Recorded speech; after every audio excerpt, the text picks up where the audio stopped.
Bonjour, bienvenue sur la Math Zone, la chaîne qui vous aide à progresser en mathématiques. Nous entamons une nouvelle série de vidéos et cette fois-ci nous parlons de dénombrement. Dans ce chapitre, nous verrons la plupart des notions qui vont nous aider dans le calcul des probabilités. Voilà, et pour cette première vidéo, nous allons revenir sur la théorie des ensembles. Voilà. Le vocabulaire qu'il faut connaître pour pouvoir effectuer des calculs sans problème. Hein. Voilà. Donc, nous commençons donc par la première partie concernant l'intersection de deux ensembles. Voilà. Donc, si on considère deux ensembles A et B, l'ensemble des éléments qui appartiennent à la fois à A et B est appelé intersection des ensembles A et B. Voilà, donc l'intersection des ensembles A et B, il est noté A inter B, et c'est tout simplement l'ensemble des éléments qui appartiennent à la fois aux deux ensembles. Voilà, donc là nous avons fait une représentation. Donc un élément, donc ici le cercle rouge représente l'ensemble A, le cercle bleu représente l'ensemble B. Voilà. Dire qu'on est dans l'intersection signifie tout simplement qu'on est en même temps dans les deux cercles. Voilà, donc quand on dit qu'un élément X est dans A inter B, cela veut dire qu'il est en même temps dans A et en même temps dans B. Voilà. Maintenant, une remarque, si l'intersection est vide, voilà, si A et B n'ont pas d'éléments en commun, alors on dit que A et B sont deux ensembles disjoints. Nous allons traiter un exemple.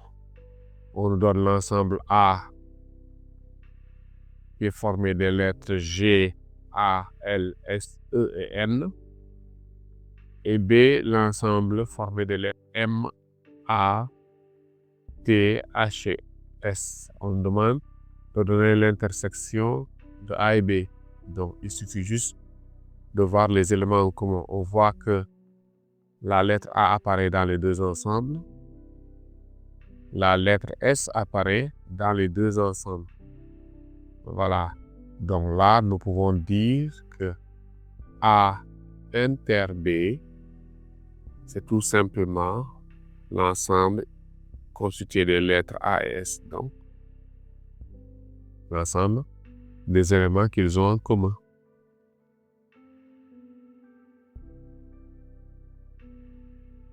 On passe maintenant à la réunion de deux ensembles.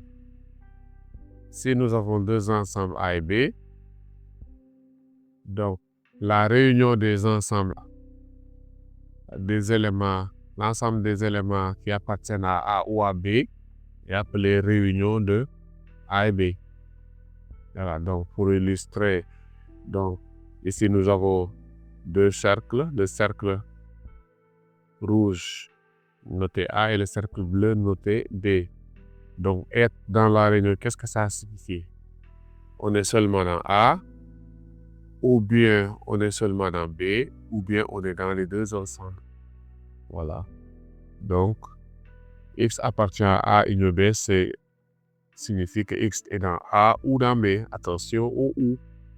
Donc, le OU, on peut l'interpréter de trois façons différentes. Soit on est seulement dans A, soit on est seulement dans l'ensemble B, soit on est aux deux ensembles. Donc, on peut illustrer maintenant par un exemple. On donne A, l'ensemble formé des lettres G, A, L, S, E et N, et B, l'ensemble formé des lettres M, A, T, H et S. On demande la réunion. Donc, A union B, donc on regroupe les éléments de A et les éléments de B. On commence par les éléments de A d'abord. Et on complète par les éléments de B. Mais attention, on n'a pas le droit de répéter un élément. Donc, ici dans B, on va prendre M. La lettre A, on l'a déjà pris, donc on ne le reprend pas. Donc on ajoute T, H. La lettre S, on l'a déjà pris, on ne le reprend pas. Donc voilà A union B. Ok. Soit E et F, deux ensembles. Voilà. Si tous les éléments de F sont aussi des éléments de E, on dit que F est une partie de E. Voilà, donc quand on dit que F est inclus dans E, cela veut dire que tous les éléments de l'ensemble F sont aussi des éléments de l'ensemble E. Donc quand on prend l'illustration là, la figure E, le rectangle E, le rectangle rouge c'est l'ensemble E et le cercle c'est l'ensemble. Le cercle c'est l'ensemble F. Donc on voit que quand on est à l'intérieur du cercle, on est aussi à l'intérieur du rectangle. Donc F est bien inclus dans E. Donc on dit que F est une partie de E. Deuxième définition, soit F une partie de E.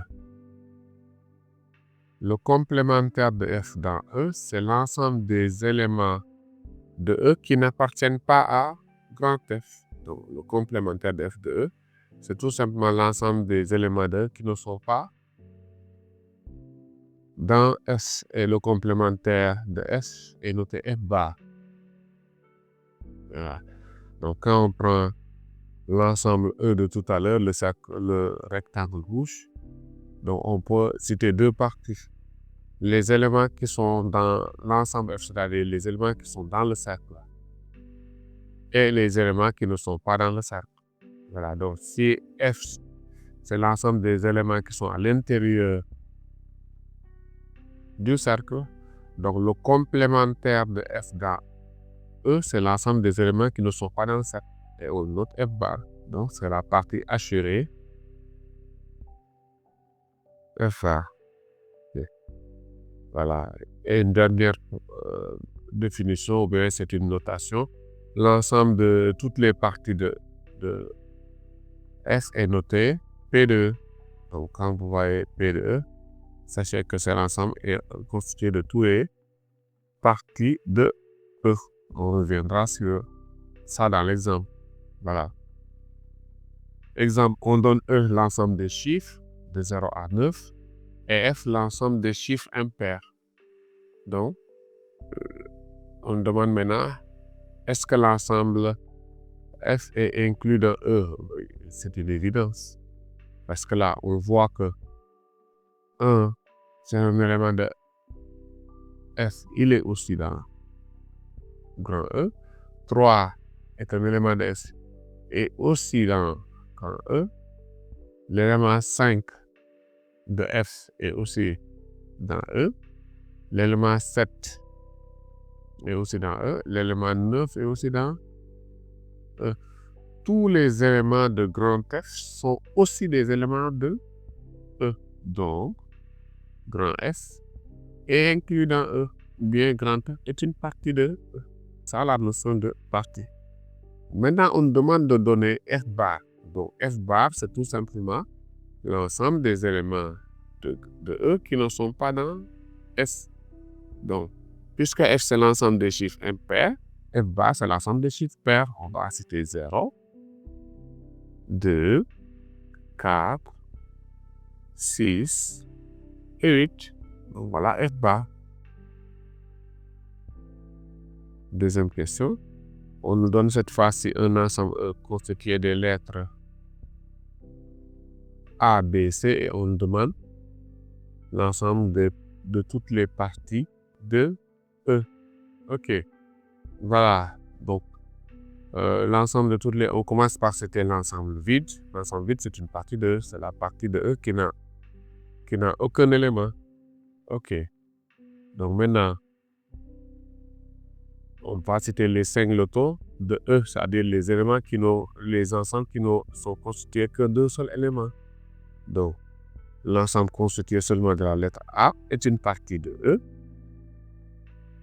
Les singletons B, les singletons C sont des parties de E. On peut continuer encore. Il y a l'ensemble constitué des lettres A et B, c'est une partie de E. L'ensemble constitué des lettres A et C, c'est une partie de E. L'ensemble constitué des lettres B, C, c'est une partie de E. Et enfin, l'ensemble constitué des lettres A, B et C, c'est aussi une partie de E. Donc, E est une partie de E lui-même. Voilà, donc, voilà P de E, l'ensemble de toutes les parties de E. L'ensemble de toutes les parties qu'on peut former avec les éléments de E. Ok. Une dernière définition. On va définir maintenant la notion de produit cartésien. Donc, si on considère deux ensembles E et F, le produit cartésien de E et F est l'ensemble des couples X, Y avec X un élément de E et Y un élément de F. Donc, et le produit cartésien est noté E croix F. Voilà. Un exemple pour illustrer. Donc, on a l'ensemble E constitué de lettres A, B, C et l'ensemble S constitué de chiffres 1, 2.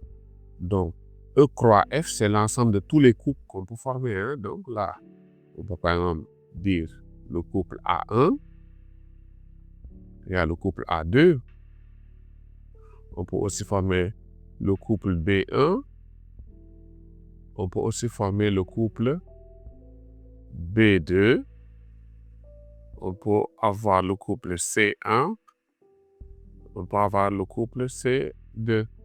Donc voilà tous les couples possibles qu'on peut former avec les éléments de E et F. Bon, attention, l'ordre a un sens, hein. E croix F est différent de S croix E. Donc quand on dit E croix F, donc l'élément de E est devant, alors que S croix E, l'élément de F est devant. Voilà, l'ordre a un sens. Donc la notion de produit scalaire, de produit cartésien peut être étendue à 3 ensembles, 4 ensembles et plusieurs ensembles. Donc, le produit cartésien de E1 croix E2, des ensembles E1, E2 jusqu'à EK, c'est tout simplement l'ensemble, on les note PUplets, hein, X1, X2, XK, avec les XI des éléments de E, PI. Donc, on les appelle des KUplets. Voilà. Maintenant, s'il s'agit du même ensemble, par exemple d'un seul ensemble E, de E croix E, K fois, on notera tout simplement E à la puissance K. Et dans ce cas, les éléments, on les appelle P listés. Voilà. Voilà. Donc là, souvent quand vous résolvez les équations dans les systèmes d'équations, on vous disait résoudre dans R au carré. Donc R au carré, c'est tout simplement R croix R. Cela veut dire que vous avez des couples de réels. R au cube. Donc c'est tout simplement R croix R croix R. Donc vous avez des triplés de nombres réels. Voilà pour la notion de produit cartésien. Ok. Maintenant, on va parler d'ensemble fini. Voilà. Donc, un ensemble fini, c'est un ensemble dont on connaît le nombre d'éléments. Voilà. Donc, si on a un ensemble E à n éléments, on dit que E est un ensemble fini. Et le nombre d'éléments est appelé cardinal de l'ensemble. Voilà. Donc, si un ensemble E a n éléments, on dira que le cardinal de E, c'est égal à n. Un exemple, si E est constitué des lettres A, B et C, on voit que E a 3 éléments. Donc, on dit tout simplement que le cardinal de E, c'est 3. Un premier théorème, maintenant, c'est le principe additif. Donc, si deux ensembles A et B sont disjoints, ça veut dire si A et B n'ont pas d'éléments en commun, le cardinal de A union B, c'est tout simplement le cardinal de A plus le cardinal de B. Donc, si A et B sont disjoints, le cardinal de la réunion, c'est la somme des cardinaux. C'est ce qu'on appelle le principe additif. Voilà. Et le principe additif peut être généralisé à plusieurs ensembles. Si nous avons A1, A2, AN, des ensembles finis 2 à 2 disjoints, c'est-à-dire des ensembles qui n'ont pas d'éléments communs entre eux. Donc le cardinal de leur réunion, c'est la somme de leurs cardinaux. Voilà. Un exemple pour illustrer. Dans une association sportive, 84 membres, dans une association sportive de 84 membres, 60 personnes font du football, 42 font du basket. Combien pratiquent les deux sports, sachant que tout le monde pratique au moins un sport? Voilà. Donc, pour traiter cet exemple, nous allons faire un diagramme. Dans ce diagramme, souvent on l'appelle un diagramme de Venn. Donc, là, on va choisir un ensemble qu'on va appeler F, l'ensemble des footballeurs. Un deuxième ensemble qu'on va appeler B, l'ensemble des basketteurs. Voilà. Donc, et maintenant là,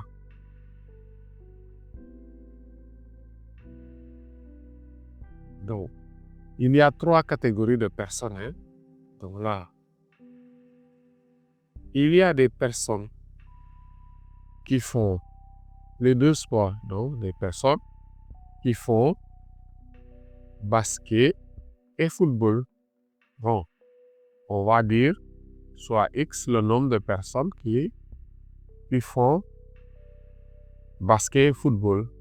Voilà. Maintenant, parmi ceux qui font du foot, parmi les footballeurs,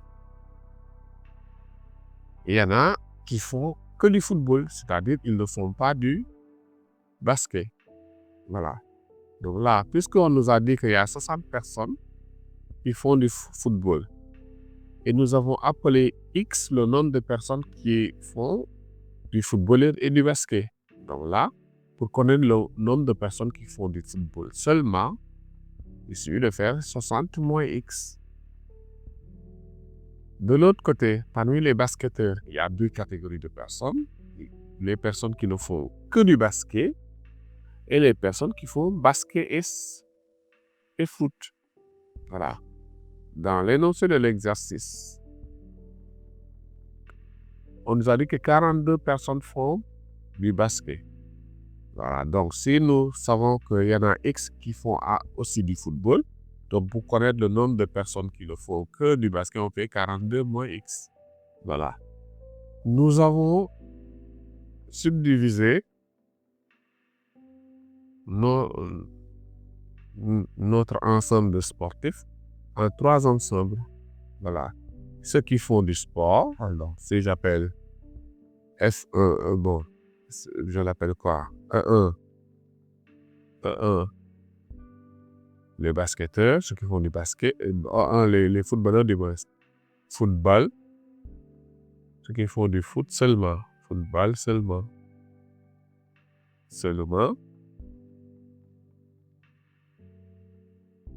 Voilà. Donc là, le cardinal de E1, le cardinal de E1, c'est tout simplement 60 moins X. E2, on va appeler E2 ceux qui font du basket seulement. C'est-à-dire, ils ne font que du basket, pas du foot. Donc, là, le nombre d'éléments cardinal de E2, c'est tout simplement 42 moins X. Et maintenant, E3, c'est ceux qui font du basket et du foot.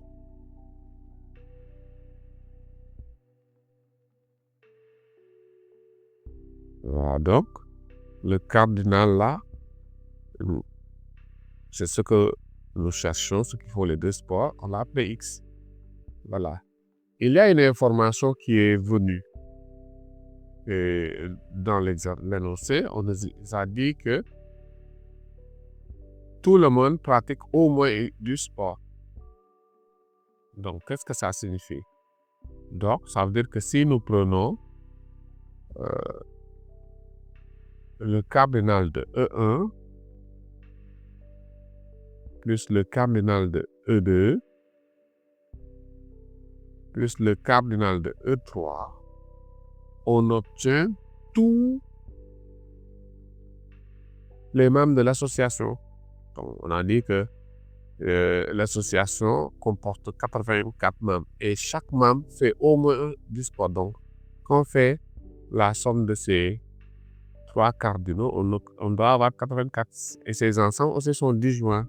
E1, E2 et E3 sont des ensembles 2 à 2 disjoints. Puisque, tels qu'on les a constitués, ils n'ont pas d'éléments en commun. E1, c'est ceux qui font du foot seulement. E2, ceux qui font du basket seulement. Et E3, ceux qui font les deux sports. Voilà. Donc là maintenant, si nous remplaçons chaque élément par sa valeur, nous aurons cardinal de E1, nous avons dit que c'est 60 moins X. Cardinal de E2, 42 moins X. Et cardinal de E3, nous avons X. Ça fait 84. Donc là, donc si nous faisons 60 plus 42, ça fait 102. Moins X plus X. Donc moins X, ça fait moins 2X. Moins 2X plus X, ça fait moins X. Ça me donne 84. Donc il faut trouver X. On fait tout simplement 102 moins 84. Donc 102 moins 84, ça nous donne 102 moins 84, ça nous donne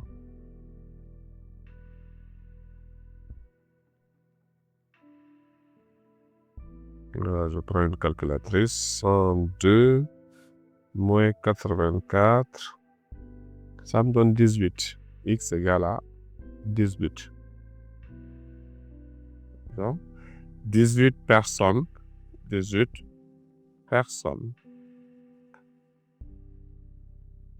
pratiquent les deux sports.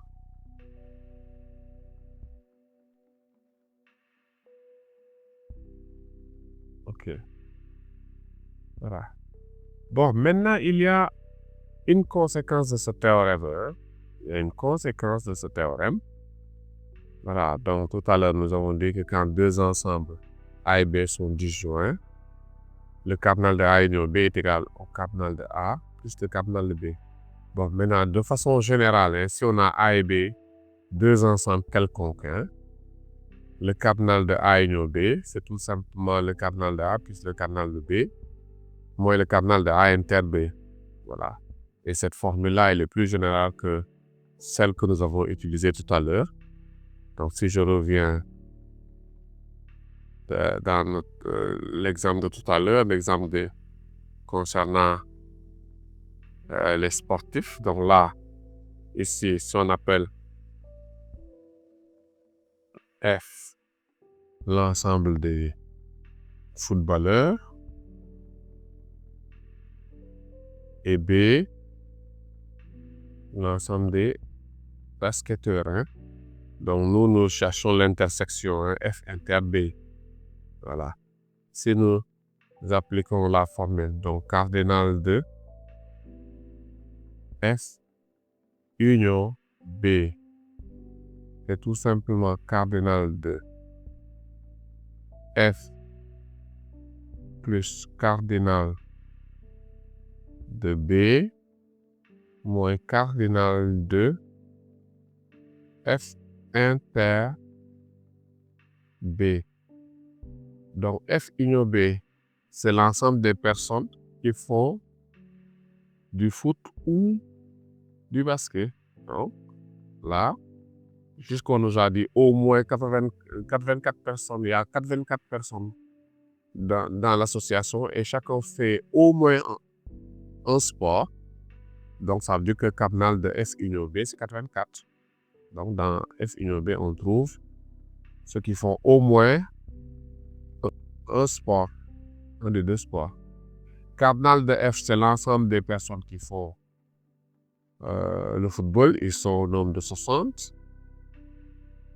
Cardinal de B, c'est l'ensemble des basketteurs. Ils sont au nombre de 42.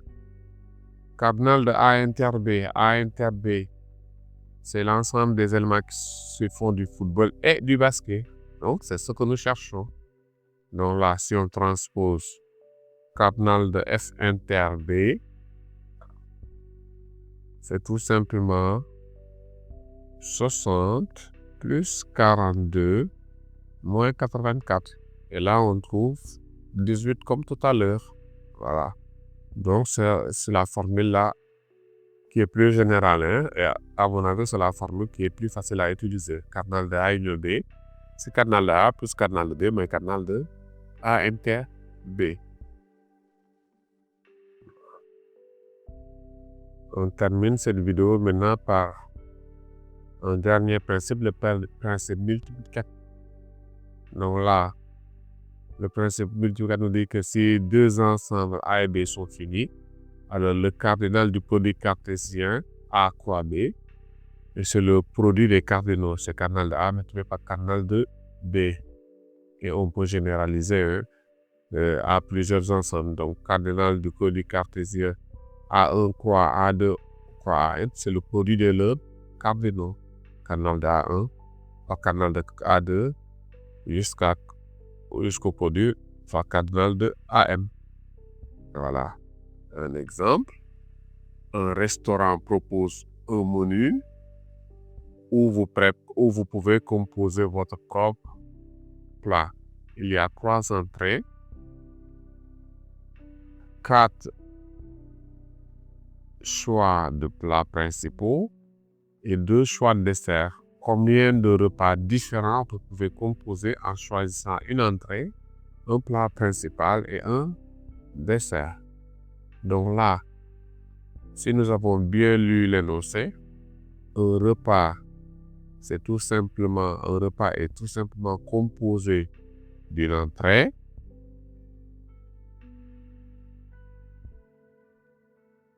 ensuite d'un plat principal,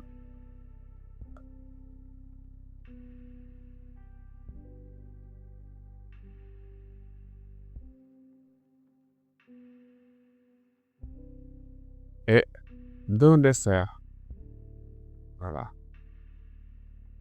Donc, là, c'est comme si un repas pouvait être identifié à un 3-uplet, un triplet, entrée, plat principal, dessert. Donc, un repas, c'est tout simplement un élément du produit cartésien E croix P croix D avec E. C'est l'ensemble des entrées, ensemble des entrées,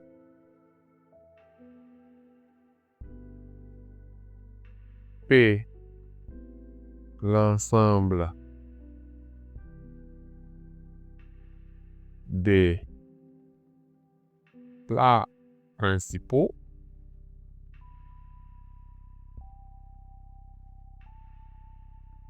et D, l'ensemble des desserts.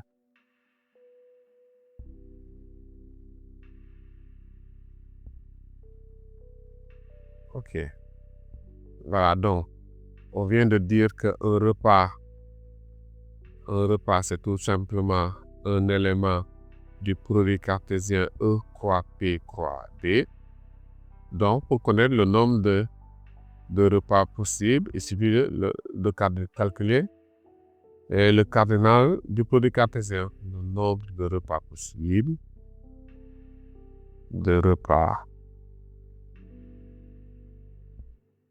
possible est cardinal de E croix P croix D. Et là, si on applique les termes tout à l'heure, ça sera cardinal de E multiplié par cardinal de P multiplié par cardinal de D. Le cardinal de E, on nous a dit qu'il y a 3 entrées, donc le cardinal de E, c'est 3. Il y a 4 plats principaux, dont le cardinal de P, c'est 4. Et il y a 2 desserts, le cardinal de D, c'est 2. Donc, 3 fois 4, 12, 12 fois 4, 24. Il y a 24 repas différents.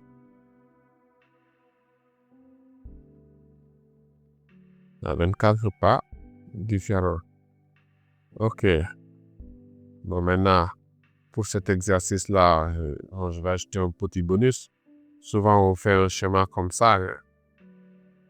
Un schéma comme ça. Donc,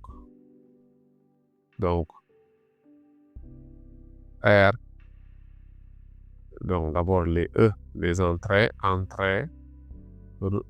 plat et D. Donc, pour les entrées, on a combien de choix? On nous a dit qu'il y a 3 entrées, donc nous avons 3 choix d'entrée. Pour les plats, nous avons 4 plats. Et pour les desserts, nous en avons 2. Donc, si on fait le produit, on trouve 24. Voilà, donc c'est ça le principe multiplicatif. Si on doit effectuer, par exemple, 3 tâches, la première peut se faire de 3 façons, la deuxième de 4 façons et la troisième de 2 façons. Donc le nombre de façons d'effectuer ces 3 tâches, c'est 3 fois 4 fois 2. C'est ça le principe multiplicatif. Voilà, j'espère que les explications ont été claires dans cette première vidéo. N'hésitez pas à la partager, à poser vos questions en commentaire. Voilà, donc partagez-la au maximum pour que vos amis puissent en bénéficier. Je vous donne rendez-vous à la prochaine vidéo et je vous remercie de votre attention.